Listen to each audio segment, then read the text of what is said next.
Bem-vindos a mais um episódio do podcast Minuto de Mães. O cardápio de hoje está cheio de ciência, inovação e cuidados para o futuro. Vamos conversar com o Dr. Nelson Hidekazu Tatsui, hematologista e diretor técnico da Criogênesis. Ele vai nos explicar tudo sobre a importância das células-tronco, desde a coleta até o armazenamento e os incríveis avanços da medicina nessa área. Prepare-se para uma conversa esclarecedora sobre saúde, tecnologia e o futuro das terapias da célula-tronco.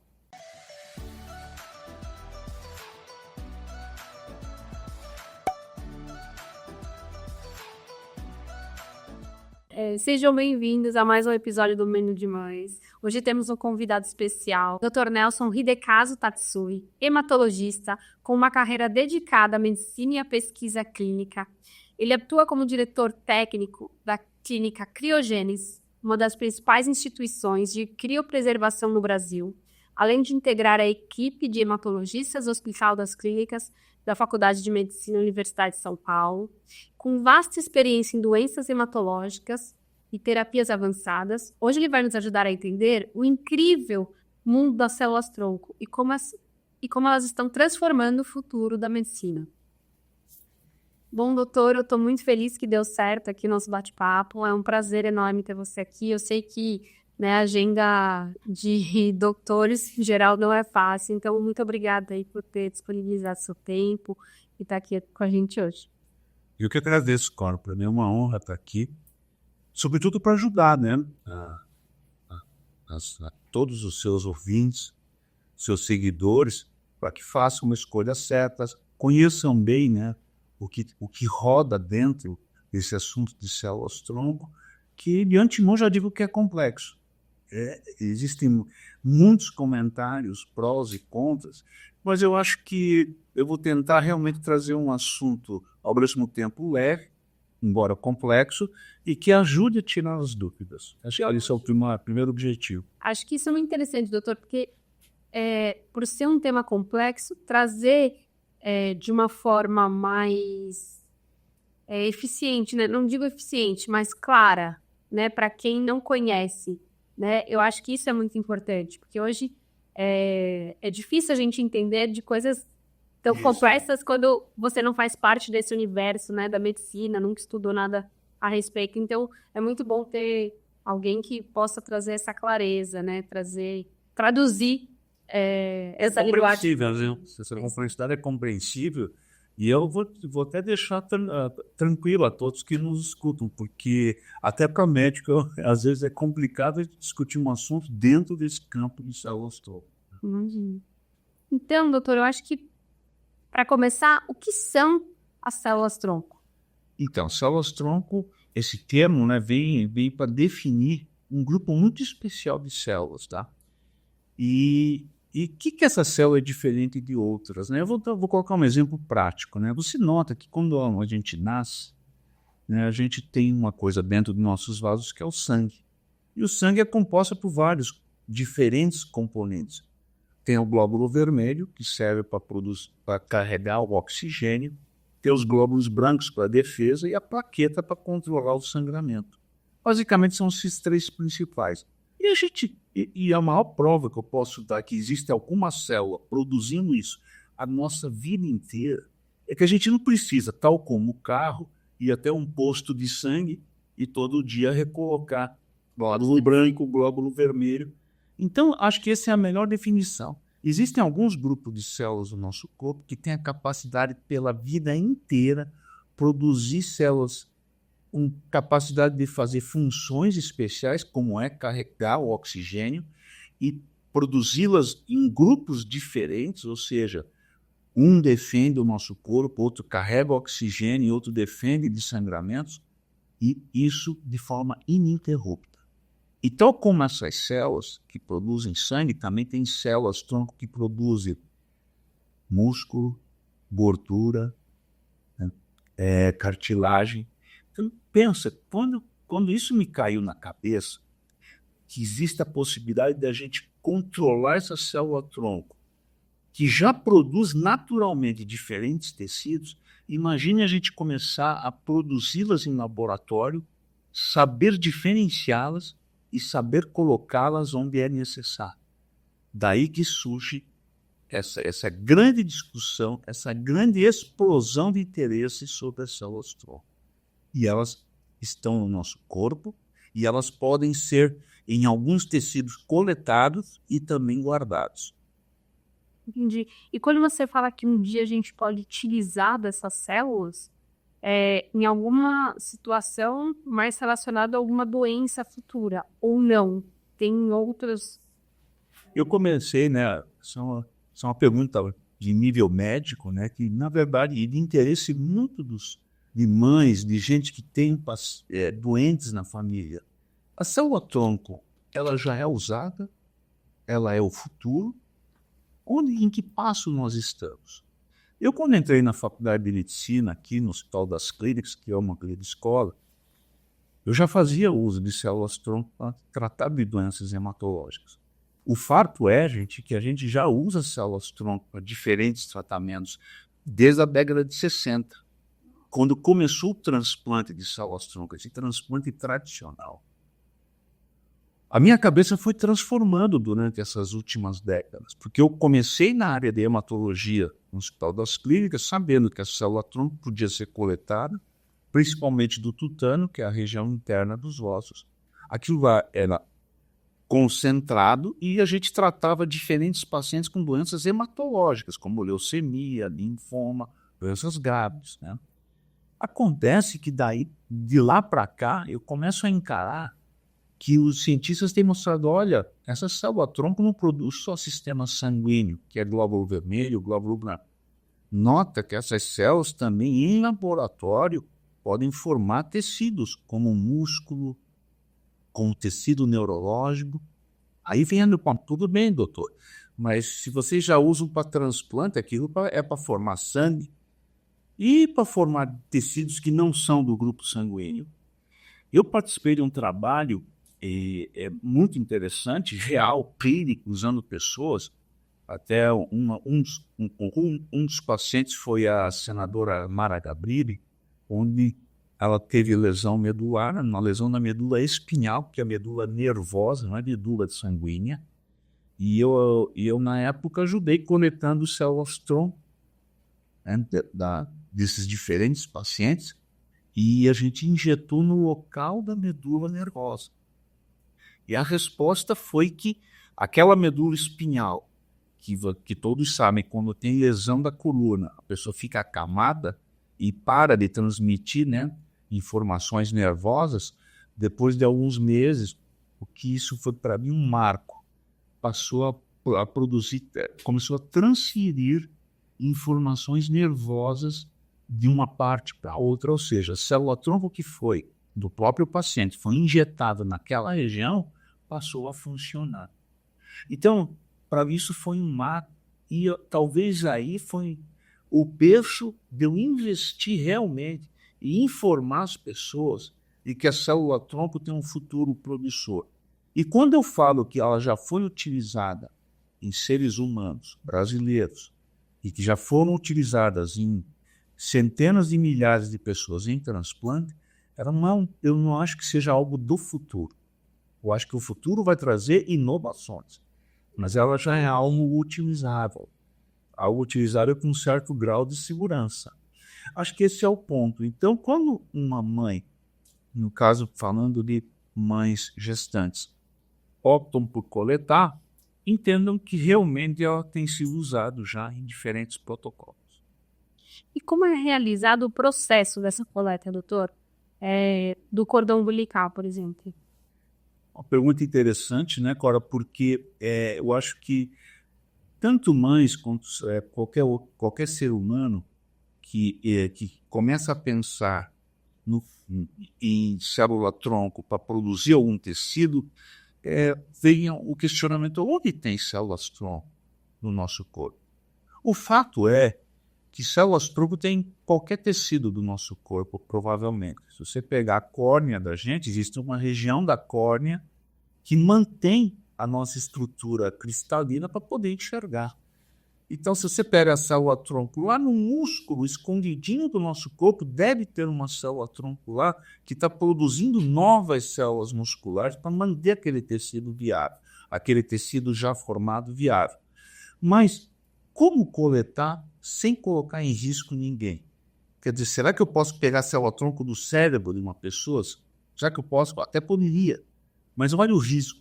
Então, a ciência começou a estudar os principais focos de fontes de células-tronco sem colocar em risco e que têm grande capacidade regenerativa. E quais são eles? Começou pela medula óssea, onde eu, como hematologista, eu coleto muito do externo, que é esse osso na frente do peito, e na bacia. Para o caso das mães, né, que são gestantes, e aí tem um papo especial a mais, que é coletado sangue de cordão umbilical, que é altamente seguro, porque não põe em risco a mãe e nem o bebê, facilmente coletável, porque é um procedimento de 15 minutos, 5 a 15 minutos, e o mais importante, rico em células-tronco, tanto hematopoética, que forma o sangue, quanto células-tronco do tipo mesenquimal, para formar tecidos não sanguíneos. Isso que é bonito. E indo um pouquinho mais adiante, se me permite, Cora, além do sangue de cordão umbilical, nós temos o tecido de cordão umbilical. É incrível, quando eu tenho 50 e poucos anos, e na minha época, minha mãe guardou o tecido do cordão. Na época não existia essa coisa do sangue de cordão, né? Então ela guardava, mumificava um pedaço do cordão. Hoje nós temos tecnologia de, além de coletar o sangue de cordão umbilical, é a gente trazer um pedaço do tecido do cordão e extrair células mesenquimais específicas do tecido do cordão. Então, só o nascimento em si representa os dois maiores campos da ciência da célula-tronco, que é a maior fonte de célula-tronco formadora de sangue, que é o sangue de cordão, e uma das melhores fontes de célula-tronco mesenquimal, que é o tecido do cordão, que ao invés de ficar mumificado numa gase que as mães guardavam, hoje vai para o laboratório e a gente acaba podendo guardar esse tipo de célula, que é muito usado em recuperação de músculo, cartilagem e suporte para transplante de medula óssea. Caramba, isso tudo é feito na hora do parto. Sangue de cordão e tecido do cordão é na hora do parto. Eu sei que às vezes passa pela nossa cabeça, não, quando nascer eu peço para o médico guardar e depois eu ligo para a criogênese, no caso. Jamais. Aí eu chamo a atenção, né, dos pais em geral interessados, que esse contato deve ser feito antes do parto, que, se possível, entre o primeiro e o segundo trimestre, para entender o processo. Como é que é? Fala Primeiro esse trimestre de gestação, que é bom entrar em contato com o banco, com a criogênese, no sentido de ler o contrato, entender o assunto, porque a gente tem várias fontes, né, para que a pessoa possa, em casa, tranquilo, sem estresse, ler sobre o assunto, diminuir as dúvidas, entrar em contato com a área médica para eventualmente uma dúvida que não seja facilmente sanável, e aí, com isso, marcar, sabendo como funciona, entenderá que o processo é tranquilo, que a gente não quer aumentar. Veja bem, quando uma mãe, eu quero coletar sangue de cordão e tecido, eu imagino que para ela o interessante é não aumentar a preocupação. Porque você já pensou, você vai contratar um serviço e você fica, meu Deus do céu, será que ela vai aparecer? Meu Deus, essa preta eterniza quando? Então é passado todas as etapas para que ela, sabendo como funciona, de que quando chegar a hora, tem etapa X, que haverá uma coletadora ou um auxiliar de coletadora para o médico para poder coletar. A coleta é feita logo após o nascimento, ou seja, o bebê já está sob cuidados neonatais, e a coleta do sangue é feita numa bolsa, como se fosse uma doação de sangue, vamos dizer assim, só que em vez do braço é o tecido, é o cordão umbilical. E o tecido do cordão umbilical é pós-extração, ou seja, em nenhum momento há um contato com a mãe, né, no sentido mais invasivo, vamos dizer assim, e muito menos com o bebê. Né? E temos outra preocupação. Aquela quantidade de sangue onde tem células-tronco não é uma quantidade que você vai diminuir do corpo do bebê, porque ele já foi separado. Então aquilo é... Mês da mãe. E mês da mãe. Ele já é um excedente onde existem, obviamente, no laboratório, critérios, né, para saber a qualidade, a capacidade regenerativa, a existência de contaminação ou não, para a gente garantir para os pais. E aí vem um passo importante. O porquê que deve se confiar a bancos altamente reconhecidos na área médica. É que, quando ela precisar, que vai ser daqui a algumas décadas, o produto... E de preferência que não precisa. E de preferência que não precisa, mas que esteja disponível, com qualidade, viável e sem contaminação. Isso é como se fosse um seguro também, né, doutor, de saúde, assim, ó, porque é totalmente diferente, mas é aquela coisa, você paga para não ter que usar. É incrível, mas é mais... Mas você quer se garantir. Em termos práticos, é isso aí. Eu diria até, olha, eu faço muito seguro na minha vida, mas o que me passa pela cabeça, assim, numa conversa rápida contigo, cara, é seguro de casa, de carro, que a gente mais vai fazendo, né, no dia a dia, e seguro de vida.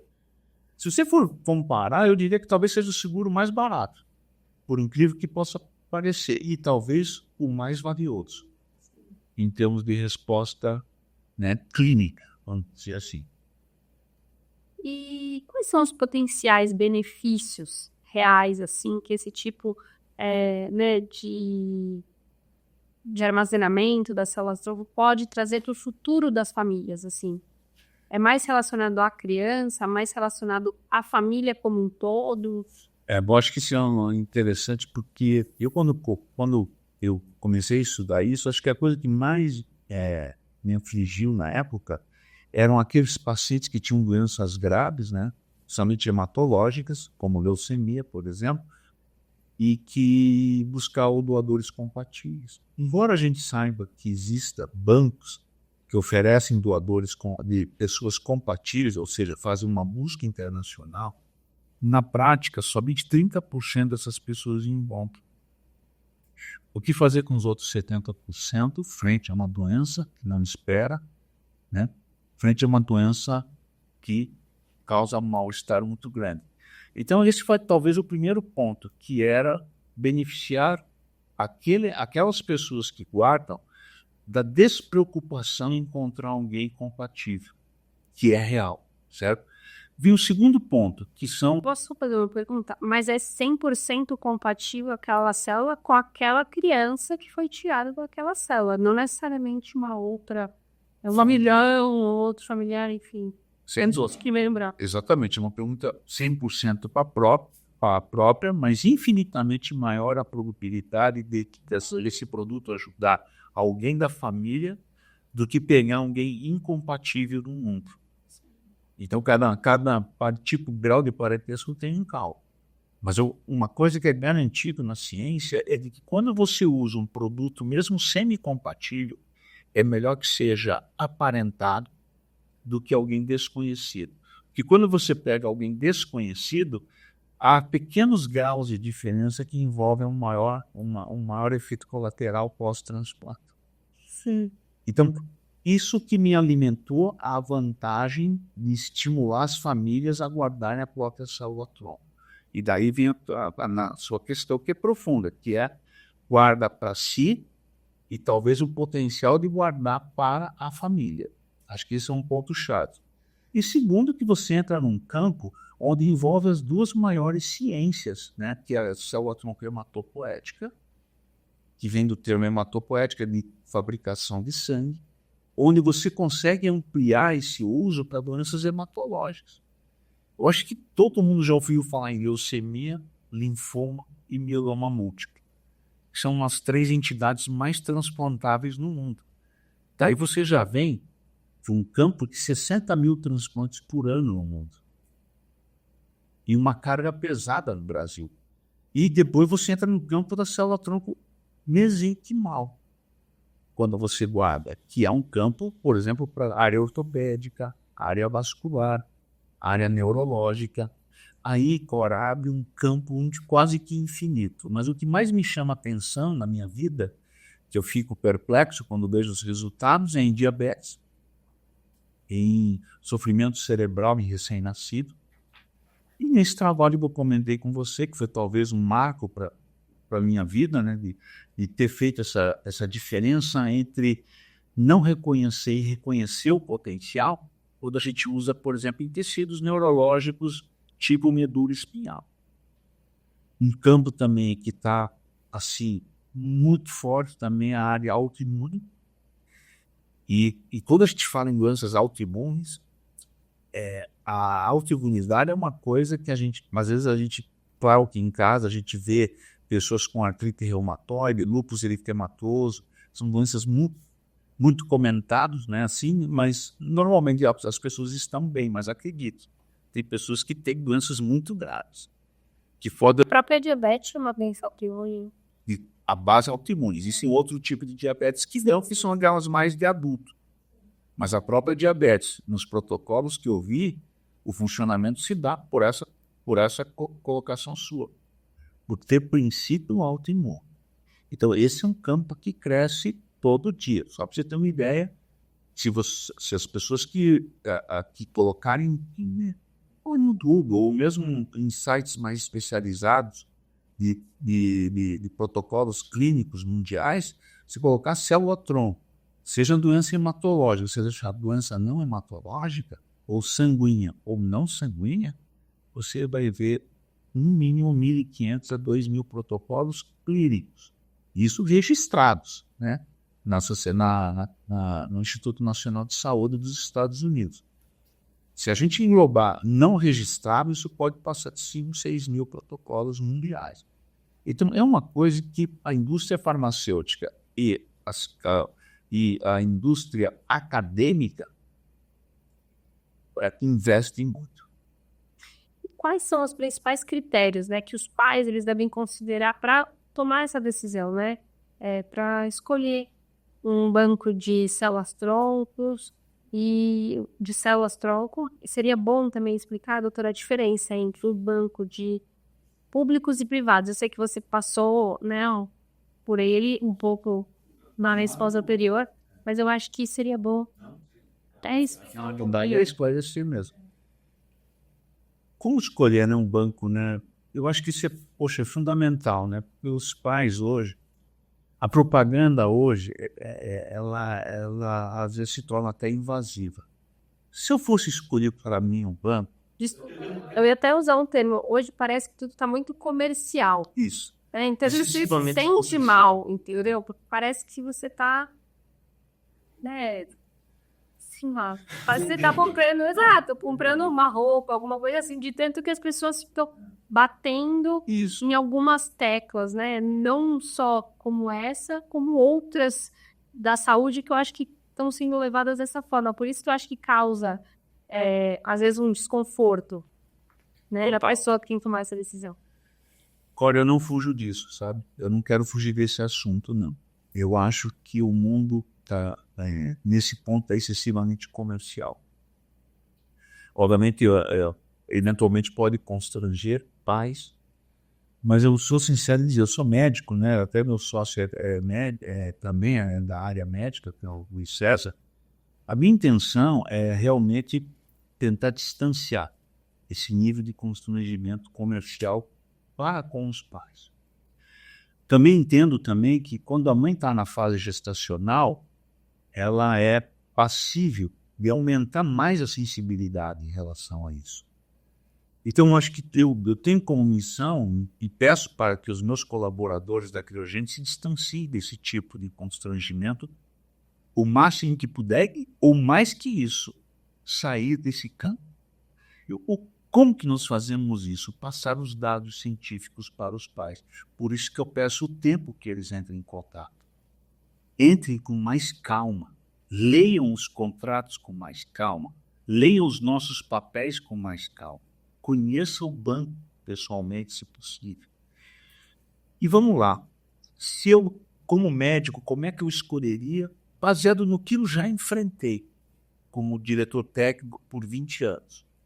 e a realidade da área comercial brasileira e de área de importação de insumos no nosso país, que tem muita dificuldade, principalmente para trazer insumos de alta qualidade. Eu diria o seguinte: primeiro, não é óbvio, questão física. Qualquer pai que sabe, eu olhar a qualidade do serviço, visito, eu peço para visitar o serviço. 2, chegue o alvará sanitário da vigilância sanitária brasileira. Eu sei que é óbvio, mas cheque. 3, que para mim é o mais importante, que foi uma luta que eu travo com a diretoria da Criogentes e que eles aceitaram todas das minhas solicitações desde o início, que é: tenha reconhecimento internacional. Vários detalhes. Não que eu queira desmerecer você ter um controle de qualidade reconhecido por uma agência nacional. Jamais.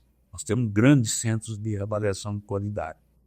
Mas quando você põe um banco de cordão visitado por agentes estrangeiros, norte-americanos, ligados, por exemplo, à Associação Americana de Bancos de Sangue, que foi fundada depois da Segunda Guerra Mundial, em 1947, para estabelecer as regras de qualidade ao sistema sanguíneo norte-americano, que no meu ponto de vista, é um dos mais controlados do mundo, é porque você quer mostrar para os pais ou aqueles que confiam na empresa de que nós não estamos legislando em causa própria. Existem agentes estrangeiros. E, Cora, vou ser sincero com você, eu recebi várias vezes esses agentes. Eles ficam 3, 4 dias no nosso serviço. São americanos. Em que sentido que eu falo isso? Sem aumentar a discussão por ser americano ou brasileiro. Eles estão aqui para te reprovar. Eles não estão aqui para te aprovar. Você tem que provar, por A mais B, que você faz igualzinho ao que eles fazem. Porque eles não ganham nada em aprovar alguém de fora dos Estados Unidos, colocando o nome deles, eles não colocam isso em risco. Então, acho que isso foi, para mim, o terceiro ponto que eu falaria aos pais: coloque o seu produto em bancos que têm credenciamento internacional. Ah, doutor, mas e daí, se não tiver?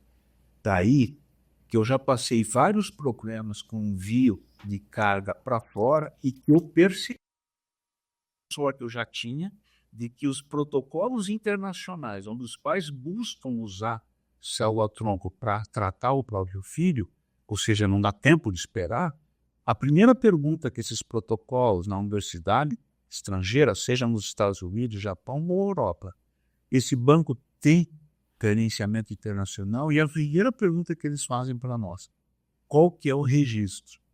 Porque eles querem ver qual a qualidade. Porque eles não que eles não liguem, mas eles confiam muito tanto na FACT europeia quanto na Associação Americana sediada nos Estados Unidos. Acho que esse é o terceiro ponto. 4º ponto, leitura do contrato. E 5º ponto, cobrar os resultados das coletas. Ou seja, quanto de célula deu, quanto de viabilidade, qual a sorologia, porque para que ele entenda que aquilo não é para agora. É saber como está agora, para garantir que quando for utilizar, esteja com um grau de qualidade adequado. E existe, por exemplo, uma validade para isso? Isso é central. Muitos pais, claro, tem até pais que me perguntam: pô, doutor, se eu guardo a picanha lá do meu churrasco no freezer, eles colocam desse jeito para mim. Querendo ou não, a gente guarda lá, pode durar 5 anos, mas será que está igual? Você teria coragem de descongelar e colocar no churrasco? A pergunta é boa, a analogia é boa. Eu concordo num ponto de vista. Será que existe um sistema de criopreservação que garante um produto para o resto da vida? Essa é a grande pergunta. Eu não estou falando mais em 10, não estou falando mais em 20. Eu estou falando em pessoas que têm uma sobrevida média de 70 anos.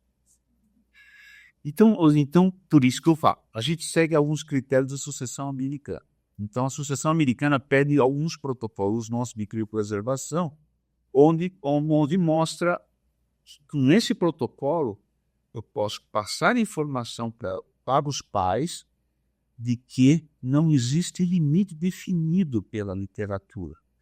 Veja bem, Cora, eu não estou falando que vai durar eternamente. Sim. Mas até os protocolos atuais, onde nós fazemos de forma semelhante aos americanos, onde estão os principais bancos que começaram no início da década de 80, nós começamos no final da década de 90, eles falam que com 35 anos o produto está viável e com capacidade de regenerar.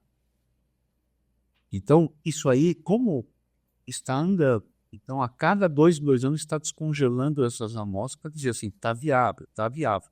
Então, ao mesmo tempo, eu não posso falar que vive eternamente, tal como aquela picanha, daquele churrasco, mas ao mesmo tempo eu posso dizer que até o momento, com 30 e poucos anos, o material continua viável.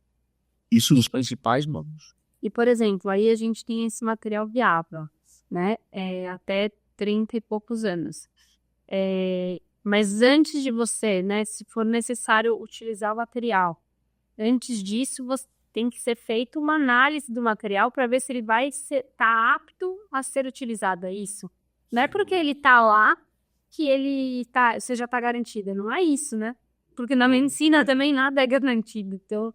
E tem sempre que ter prova e contraprova. Tudo. Aliás, não é só nessa área. Sim, lógico. Toda vez, às vezes, você vai para um comentário médico, às vezes você procura uma segunda opinião, uma terceira, às vezes até mais. O fato é que eu dou um exemplo prático, só para você ver como é preocupante essa questão, tanto do banco que libera, quanto daquela clínica que vai receber e colocar no seu paciente. Nenhuma clínica quer receber um produto que não vai funcionar. É o que aconteceu em 2023, um exemplo prático até. Em 2023 nós liberamos, e vou falar desses 2 exemplos porque foi liberado por um centro muito importante aqui em São Paulo, que é o Hospital Albert Einstein. Será que o Hospital Israelita Albert Einstein receberia um produto que não funciona, que não estaria funcionando, só para colocar no paciente que eles estão tentando tratar, para dizer depois, olha, se viu, usei aquele material que não estava bom, se viu como deu errado? Não, jamais. Não chega nem ao risco de comentar isso. O que eles fizeram? Eles entram em contato antes com o banco, dizendo, esse material você tem credenciamento internacional, mesmo sendo no hospital brasileiro, tem. Está tudo em ordem, tudo em ordem. Então me manda um documento provando. Aí te manda, fizemos o nosso teste, tá ok. Então agora me manda uma amostra para nós testarmos também. Testado no hospital israelita, que também tem credenciamento internacional. Depois que ambos testarem, estava ok, aí que eles buscam o material. Depois de mostrado para a família, tá tudo ok aqui, tudo ok lá. Vamos usar. E esse teste já faz o próprio paciente? Não. E tudo no material estocado. No paciente tem exames para preparo do tratamento, mas em relação ao material a gente guarda amostras suplementares para que a gente possa fazer essas análises indiretas, né? Por quê? Porque também não adianta a gente vai descongelando o material para teste e acaba o material. Lógico. Por isso que precisa seguir critérios internacionais. Muitos bancos. Olha, eu vou entrar para um lado um pouquinho, até pode preocupar alguns pais, mas olha, a gente cobra X, mas aí te guarda só nem informa, talvez, o número de amostras suplementares, mas tem que garantir, para não colocar em risco a amostra principal. Então tem todas umas nuances que isso acaba impactando, claro, em valor, e outra, né? Se você usa, é incrível essa diferença, sabe? Mas acho que todo mundo entende que se eu uso esse microfone de primeira linha, o som chega lá na pessoa, bom. Eu posso usar um microfone igual a esse, mas que custe 10 vezes menos, mas o som não vai sair igual. Então acho que essa analogia vale também para quando você cria o preserva sangue de cordão, porque existem vários componentes importados e que têm similaridade nacional. E com isso, gente, pelo amor de Deus, eu não quero dizer que o produto nacional seja um. É que para alguns critérios, aquilo que a Associação Americana, e por isso que exigem isso, a Associação Europeia, eles querem que a gente em provando que nós usamos os mesmos produtos, nós podemos garantir a mesma viabilidade. Então, E hoje você acha que a população já está mais consciente disso? Eu acho que deve ter aumentado bastante a procura, porque as pessoas conhecem um pouco mais. Não sei se elas conhecem, na verdade, elas escutam mais sobre o assunto. Não quer dizer que elas conhecem sobre, mas elas têm consciência, elas dão a importância devida. claro, aumentou bastante, né, a preocupação com isso. As pessoas têm visto que o que aumenta a preocupação? A doença existe. Os problemas de saúde estão aparecendo. Seja por aumento do diagnóstico, seja por uma tendência que eu ainda não vejo com tanta clareza o que está acontecendo. Mas veja o nosso meio, muita doença oncológica, mas muita doença oncológica. Então, assim, eu acho que as pessoas precisam começar a se preocupar com isso, e eu entendo que está aumentando essa preocupação, e eu entendo que a qualidade das informações que os nossos clientes pedem parece estar mais profunda. Mas eu ainda persisto em dizer que isso que nós estamos fazendo é fundamental, porque há um desconhecimento completo. Só que aqueles que estão mais informados estão mais aprofundados. Eu reconheço isso, não há dúvida. Mas o grande problema na área médica, que eu acho que isso repercute na área não médica, é que a coisa está andando muito rápido. Né? Então, aquilo que você... Mesmo aquela pessoa que não é da área de saúde e que esteja estudando muito, amanhã ele já não está sabendo algumas coisas. Como médico também. É uma área que está andando muito rápido. E, doutor, se os pais não realizarem isso não realizarem a coleta no momento do parto, existe outra forma de realizar depois? O que eu achei interessante, isso é uma coisa que eu acabei estudando depois sobre isso. E eu acabei entrando muito no campo da odontologia. Porque hoje existe muito problema de implantes dentários, né? Tentar reviver a polpa de dente. Então, eu acabei estudando muito a polpa de dente. Eu acho hoje a polpa de dente uma coisa fácil de lidar, onde você não põe em risco a vida do paciente também. O dente é removido, principalmente na primeira dentição para a segunda dentição, e a polpa de dente é muito rica em célula-tronco mesenquimal. Seria uma oportunidade interessante. Nós fazemos isso. Eu disse no dente de leite. Dente de leite. É impressionante. É incrível. Que bom, uma tetê tá cheia de dente de Isso aí é uma coisa também, né? Antigamente a gente guardava o dente e hoje a gente consegue ir pegando a polpa, a parte interna, que é um feixe básico nervoso muito interessante, e por estar próximo de um tecido nervoso, ele tem uma grande tendência, uma propensão interessante em termos médicos de formar tecidos neurológicos. E logo que a gente... tecido neurológico. Que é mesenquimal, né? Que é mesenquimal. São tecidos não sanguíneos. Eu acho muito interessante. E é claro, né, quando você está adulto e não guardou nenhum material, a gente acaba coletando do tutano, que seria a parte interna do osso, ou às vezes eu uso um fator inflamatório, uma medicação que inflama, e a célula-tronco passa da medula para a periferia. Mas o grande problema, que eu vou te falar, querendo ou não, nós temos um processo de envelhecimento. Eu queria só te fazer uma pergunta. Nesse caso, a pessoa não faz isso assim, eu quero tirar o célula-tronco. Não, ela faz isso sim, precisando. Aí vão não fazer o que precisa. Exatamente. Mas mais nesse sentido, né? E nesse sentido, 60% a 70% dos transplantes no mundo são feitos autólogos, usando a própria célula-tronco do paciente. Então, se imagina em 60% a 70% você pegar uma célula-tronco já na fase adulta pós-doença. Então, por isso que muitos especialistas nessa área preferem o sangue de cordão por ser jovem e ter coletado em fase de não doença. E protegida, né, durante todas aquelas décadas, né, no freezer, protegida de intempéries ambientais. Porque a gente bate muito no nosso corpo. E eu sei que tem gente que tem muito cuidado, né, mas se a bebida alcoólica, tabagismo, mesmo você não sendo tabagista, você é um tabagista, né, passivo, né? Alimentação hoje praticamente difícil você dizer que não come algo industrializado, né? Então você, na verdade, é claro para mim, a tua medula sofre intempéries, ela sofre partida todo dia.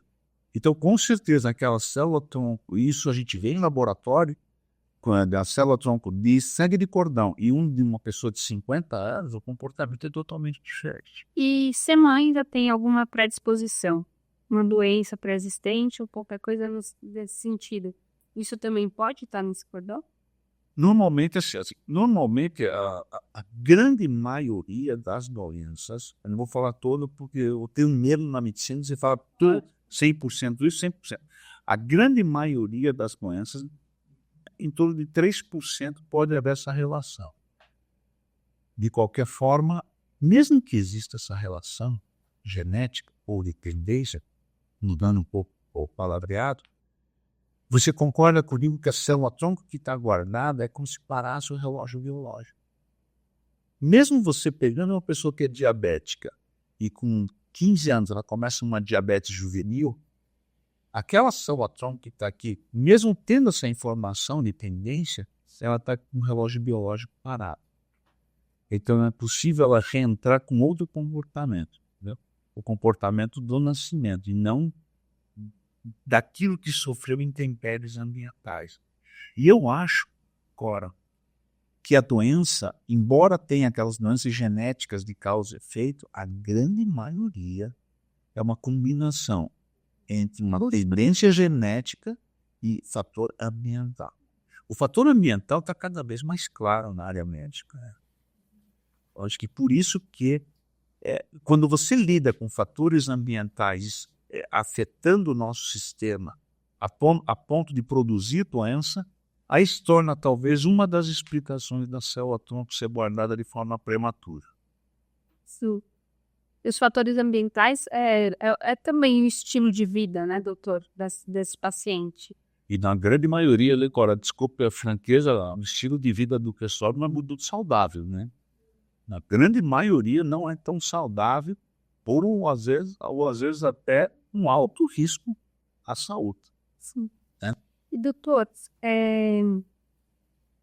você acha que essas pesquisas, né, esse avanço sobre tudo isso sobre as células-tronco, elas podem impactar em outros tipos de doença no futuro? Sei lá, um tratamento oncológico?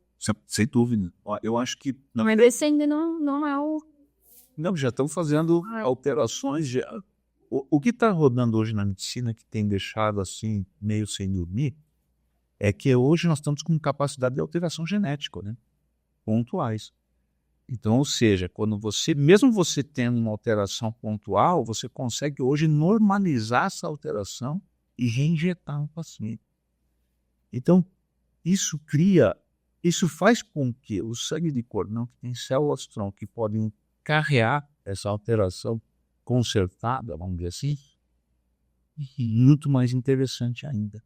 Porque antes você não estava lidando, você estava lidando com um material que não podia ser mexido. Não, a alteração está ali, você vai receber com essa alteração. Hoje o campo da medicina está o quê? Medicina individualizada. Vou fazer um produto para você. Então o campo da transformação genética, do medicamento genético, de alterar daquele produto que tem um quadro. Não, esse DNA está errado. Vamos fazer um clique aqui. Clique. Agora vamos reinjetar no próprio paciente para corrigir.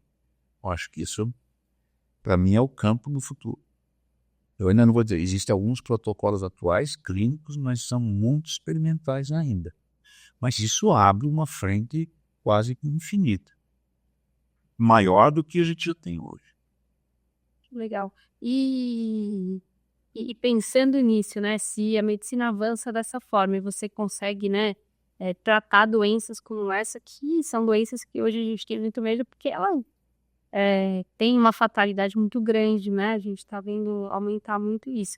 Mas, apesar de todo o avanço, porque também é isso, a gente não sabe se descobrem mais porque o diagnóstico está melhor, ou se é porque né, as pessoas, enfim, estão desenvolvendo isso antes. Mas eu sempre fico me questionando, a gente vai talvez ter capacidade de se tratar de várias doenças, mas será que nosso cérebro vai acompanhar? Será que a célula também vai ajudar nisso? Porque doenças degenerativas também estão aumentando muito. E eu penso muito isso, sabe? A gente vai viver mais, mas será que a gente vai viver entendendo, né? Com essa capacidade? É uma pergunta filosófica e complicada de responder. Não sei nem se eu peguei uma resposta para você, mesmo pensada, tá? Mas assim, eu diria que se a gente for ver, não entrando em se está aumentando a doença ou se está diagnosticando mais. O fato é que tem muita gente ficando doente. Segundo problema, a média, a faixa etária está envelhecendo muito. Com isso, se querer ser comercial, eu acho que a célula-tronco é uma das opções para enfrentar algumas parcelas dessas doenças, seja degenerativa ou não. Mas, mais uma vez, sem querer entrar em excesso de promessas. É um dos campos. O mundo da ciência, ela se desenvolveu em estudar diferentes campos, né? Então, algumas vezes a gente consegue acertar em cheio, como foi a descoberta da insulina para diabetes. Mas nem sempre é assim. A maioria das vezes é um conjunto de coisas que faz melhorar a qualidade de vida.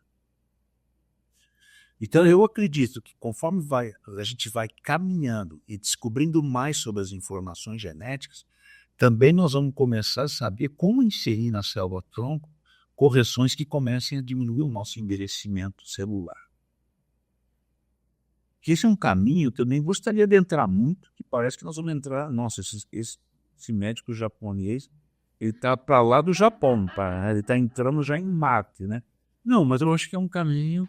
Se você for voltar 30 anos, o que nós estamos vivendo hoje, Se aparecer algo, né? comunicação, em levantamento de dados, é como se tivesse em Marte há 30 anos. Sim, com certeza. Com as coisas de internet, celular, isso que está nos gravando, isso que nós estamos usando, quantas pessoas nós vamos atingir, isso é inimaginável. Realmente. E é isso que você falou, né? A medicina ela avança muito e não é uma, né, não é uma ciência exata, todo mundo sabe. Sabe que minha mãe fez um teste genético quando ela teve algumas doenças bom, já faz mais de 10 anos que ela fez esse teste aí, eu não lembro exatamente a data. E ela fez porque, na verdade, era com a intenção de proteger as filhas, né? Pra gente saber se a gente teria mais chance ou menos chance. São grandes painéis, né, genéticos. Aí ela fez, na época, deu negativo. E aí eu, né, por conta de algumas coisas que aconteceram, a médica falou, olha, seria bom você fazer esse teste agora você, né? Apesar da sua mãe ter dado negativo, eu acho que é bom agora você repetir. Eu nunca tinha feito. E aí eu fui conversar com uma geneticista. E ela explicando, assim, que mudou muito de lá pra cá. Então não é porque lá dá negativo que agora ainda vai dar negativo. Os painéis mudaram. Porque mudou muita coisa, entendeu? E nem fazer tanto tempo, sabe? Quando eu fiz, agora já faz mais tempo, né? Porque eu tô contando essa história, mas na época que eu fui atrás disso, nem fazia tanto tempo que minha mãe tinha feito e já tinha mudado muito. E eu fiquei muito surpresa eles explicando como essa área de DNA, de genética, é uma área, assim, que todo momento ela tá avançando, né? Tem novas descobertas e tudo mais. E essa colocação... Só mesmo assim, e só mais um adendo, doutor.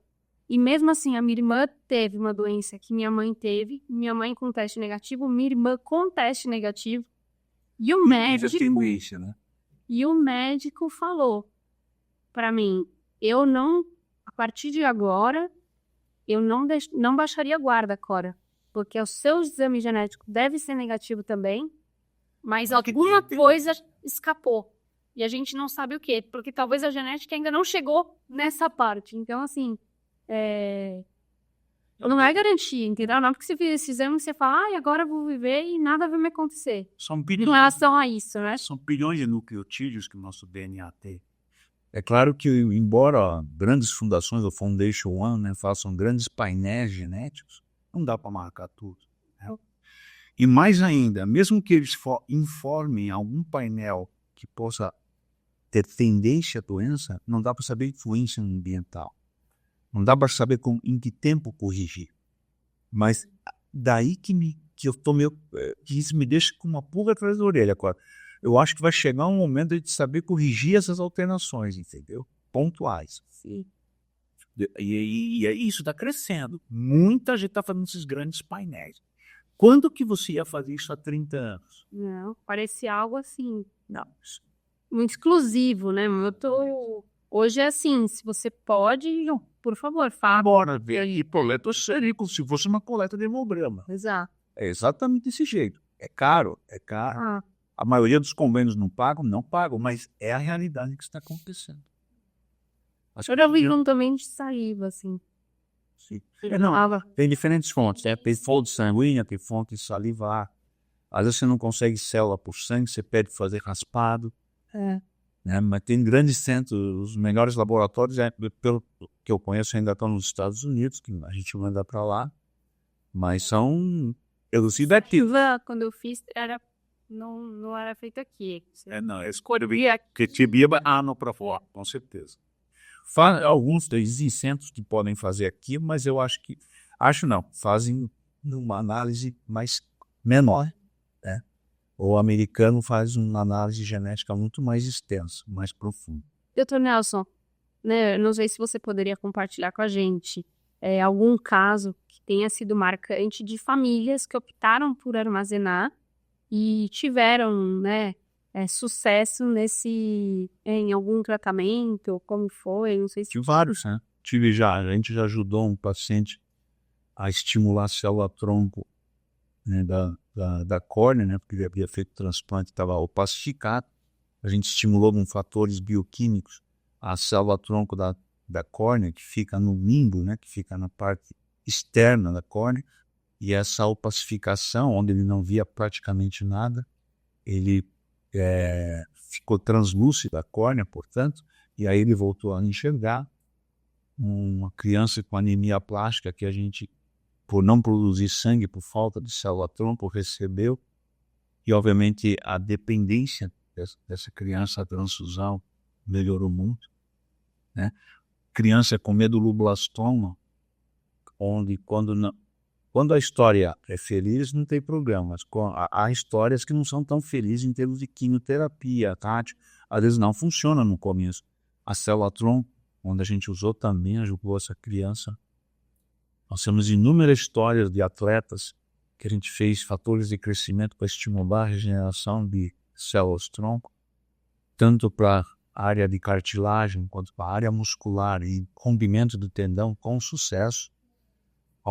Pelo menos não chega a uma dezena ainda, infelizmente, porque não é tão grande os protocolos, mas alguns pacientes com rompimento do manguito rotador, repetindo um pouco, tendão, quando a gente pegou célula-tronco mesenquimal, filtramos, nós usamos célula-tronco mesenquimal pura, né? E nós usamos se não me falha a memória, foi em 3 pacientes aqui no Hospital das Clínicas, ali, no Instituto de Ortopedia, e são pacientes que estão, pelo menos até o momento, sem fazer recruptura, né, do tendão. Ou seja, são alguns exemplos que eu posso dar de que aquilo que a gente pensa que é para o futuro, então, às vezes pode ser que seja para usar imediatamente, né? Não esquecendo de reforçar que é necessário ter um grau de compatibilidade sempre, como você falou, ir para a família. É uma pergunta fundamental. Quando fala família, é para tio, é para tia, é para avô, porque a distância com a fonte vai dificultando a chance de compatibilidade. Mas lembrando sempre que quanto mais jovem o material, mais possibilidade de tratamento, mesmo sendo incompatível. Diferente quando eu pego de uma pessoa que não é seu parente, porque há pequenas diferenças que podem ser muito complicadas em termos de efeito colateral. E o uso, assim, é dolorido quando... É como se fosse uma transfusão? Quando a gente faz o transplante tradicional, é como se fosse uma transfusão. Mas esses não é dolorido, mas... As enzimáticas normalmente a gente usa no local, então advém de um procedimento cirúrgico. Então não existe, digo a dor, né? Mas existe o procedimento cirúrgico em jogo, né? Mas também uma pessoa que está passando por isso já vai ter que passar por um... Mas eu posso garantir uma coisa, que na minha vivência em relação ao uso de célula tronco mesenquimal no local cirúrgico, melhorou muito a dor. Quando a gente usa questionários avaliando dor depois do procedimento, comparando aqueles que não usaram com aqueles, obviamente, que usaram a célula tronco mesenquimal, o grupo da mesenquimal apresenta menos dor. Que legal. Tá? Muito bom, doutor. Tava até passando aqui algumas perguntas, porque, né, o papo foi bom, então eu tava vendo se eu ia tirar a salva uma coisa. Espero que tenha sido bom, mas né? Não é essa, né? O médico, sei lá, da mais oriental em si, normalmente é meio complicado para falar, né? Então acaba sendo até difícil das pessoas entenderem. Então essa é uma preocupação que eu tenho até. Não, você foi super claro, né? Eu me senti super à vontade. Desde a hora que você chegou, né? A gente estava conversando lá na recepção sobre outras coisas e eu me senti muito bem. Acho que é muito bom quando a gente tem essa abertura, né, com o médico, que não é uma coisa muito comum, eu acho, hoje em dia. Acho que tem melhorado muito essa medicina um pouquinho mais humanizada, né? Ela tem evoluído, mas, assim, ainda é difícil. Deve recíproco, eu estou me sentindo muito bem. Que é importante para a gente que vem, essa situação de entrevista, normalmente deixa a gente um pouquinho fora, né, do eixo, né? Então é sempre bom a gente se sentir bem no local. Eu agradeço muito, né, a oportunidade e falar com essas pessoas que confiam em você, que são seus seguidores. Para mim, agradeço imensamente com um espaço especial. As mães que estão gestantes, todo o meu respeito, carinho, e que eu estou aberto a qualquer contato. E se tiver interesse, entra no nosso site, né? Eu acho que é importante, vale a pena. A empresa está aberta à visitação ampla e irrestrita, vamos dizer assim. E agradecer a equipe, né, que está aqui, né? O pessoal trabalha tudo que nem engrenagens, né? Sim. Então acho que isso vai acontecer. Não, e foi ótimo o papo. Eu acho sim que você foi super claro e tirou todas as dúvidas. Foi uma consulta aqui pra mim. Eu achei ótimo e tô louca para ir conversar com meu marido já sobre tudo isso que eu aprendi hoje, porque realmente eu não tomei essa decisão quando eu tive minha primeira filha. E eu acho que realmente é uma decisão que é complexa, a gente não sabe, e a gente, né, às vezes a gente se informa com a pessoa errada, apesar da gente confiar na pessoa. Talvez uma pessoa que não tenha compreensão do todo. Então, acho que é sim importante a gente procurar alguém como o doutor que é especializado nessa área para tirar as dúvidas e realmente você saber que você toma uma decisão, porque você, né, independente da decisão que você tomar, e eu acho que tem a consulta, a decisão sempre vai tender para isso, e eu não sei, né, tem os impactos financeiros e tudo mais, mas eu acho que a gente pelo menos sabe que a gente procurou na fonte certa, né, e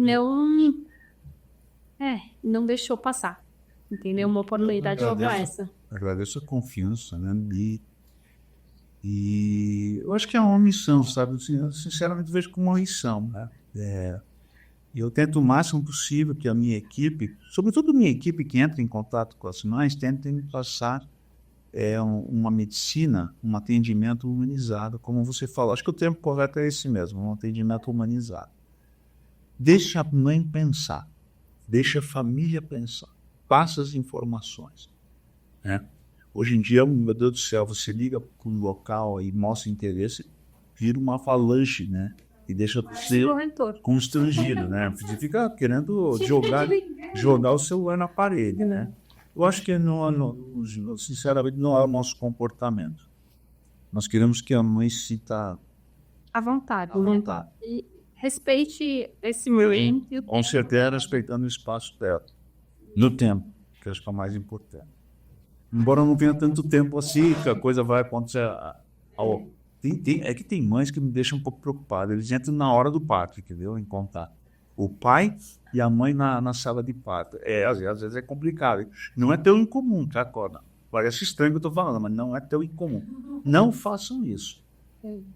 Olha, Pitch, essa dica. Né? Não, pelo amor de Deus, isso aí deixa um estresse. Bate o coração a 200 por hora da equipe lá. Para poder fazer acontecer. Sim. E vocês querem atender, né? A gente quer atender. E muitas vezes os pais, na hora, falam assim, que meu filho mais velho tem tal doença. Então a gente acaba sendo até mais...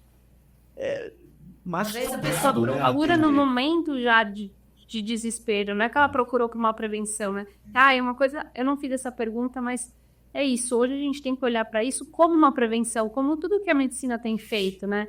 Eu faço exame regularmente por conta de uma doença que eu tive, justamente porque é a única coisa que eu tenho a meu favor, entendeu? Então eu vou o quê? Vou falhar com isso? Não, eu quero me proteger o máximo que eu posso, né? Então, se essa é a forma que a medicina me oferece hoje, é o que eu procuro fazer.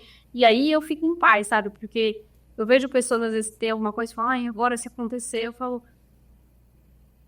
Eu tenho muita fé, né? Então eu penso, a gente não tá livre do que vai acontecer. A gente tem que fazer o que está a nosso alcance, né? E eu se aliar às questões médicas, né? Então, o que você tem a seu favor em relação à medicina e fazer sua parte no estilo de vida. Eu acho que é isso que a gente pode fazer. Se você fizer isso, fala, eu tentei, ainda assim aconteceu e acontece, né? A vida é assim mesmo também. Tanto a sua questão do painel que você fez e a questão da célula-trombo, acho que, sobretudo para as famílias que têm condições, acho que precisa buscar amenizar um impacto futuro. Que a doença, infelizmente, aparece. Eu sei que é duro falar para a mãe gestante, que é a tua esposa, falar sobre doenças só, né? Eu tento minimizar um pouquinho isso, mas é a realidade que nós temos que enfrentar. Eu tenho enfrentado na minha família também, né, uma doença oncológica, e isso tem me alertado que, aparentemente, parece que aumentou, e eu acho que as famílias que podem, acho que devem investir em coisas que aumentem a prevenção.